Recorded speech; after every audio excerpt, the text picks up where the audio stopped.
সাতপন্থীদের কার্যক্রম বাতিলের দাবিতে দিনাজপুরের ফুলবাড়ীতে মানববন্ধন ও বিক্ষোভ মিছিল অনুষ্ঠিত হয়েছে।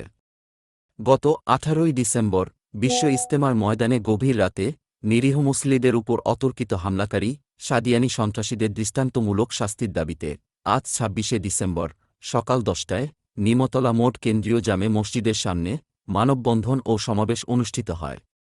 সমাবেশে বক্তব্য রাখেন মুফতি নজিবুল্লাহ, মাওলানা মিজানুর রহমান, মুফতি আল আমিন, মাওলানা শাখাওয়াত, মাওলানা আল আমিন, মাওলানা সুলতান হামিদি, মুফতি গোলাম রব্বানী, মাওলানা আব্দুল গফুর, মাওলানা মাহবুবুর রহমান, মুফতি সিরাজুল ইসলাম, রবিউল ইসলাম, মুফতি নুরুল্লাহ সহ অন্যান্য ওলামায়ে একরামগণ। সমাবেশ শেষে উপজেলা নির্বাহী কর্মকর্তা বরাবর স্মারকলিপি প্রদান করা হয়। এবং উপস্থিত প্রশাসন সকলকে আমার গভীর ভালোবাসা ও শ্রদ্ধা নিবেদন করছি। সর্বশেষ আজকে আমাদের দাবিগুলো আমি বক্তব্যগুলো আপনাদের সামনে উপস্থাপন করছি। ফুলবাড়ী আলমী সুরা তাবলীগ জামাত ফুলবাড়ী দিনাজপুর বরাবর মাননীয় উপদেষ্টা গণপ্রজাতন্ত্রী বাংলাদেশ সরকার মাধ্যম উপজেলা নির্বাহী অফিসার ফুলবাড়ী দিনাজপুর যথাযথ সম্মান প্রদর্শনপূর্বক বিনীত নিবেদন এই যে আমরা ফুলবাড়ী আলমী সুরা তাবলীগ জামাতের পক্ষে সারা দেশে সাতপন্থী অনুসারীদের সকল কার্যক্রম নিষিদ্ধ ও শাস্তির জোর দাবি জানাচ্ছি।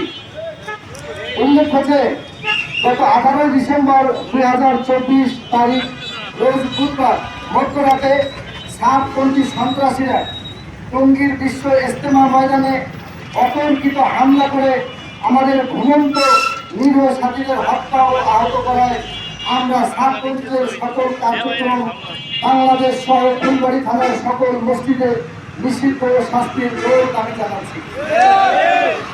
দাবি শুনো, ১ নম্বর, টঙ্গী ময়দানে হামলাকারী সাতপন্থী সন্ত্রাসীদের গ্রেফতার ও ফাঁসি দিতে হবে। ২ নম্বর, সাতপন্থীদেরকে টঙ্গী ময়দান ও কাকরাইল থেকে সবসময়ের জন্য নিষিদ্ধ ঘোষণা করতে হবে। ৩ নম্বর, বিশ্ব ইজতেমা শুনানি নিজাম তথা ওলামায়ে কেরাম এর অধীনে একটি হবে সাতপন্থীদের করে ইজতেমা করতে দেওয়া যাবে না। ৪ নম্বর, কাকরাইল মসজিদ ও ইজতেমা ময়দান পরিপূর্ণভাবে ওলামা মাশায়েখের তত্ত্বাবধানে দিতে হবে।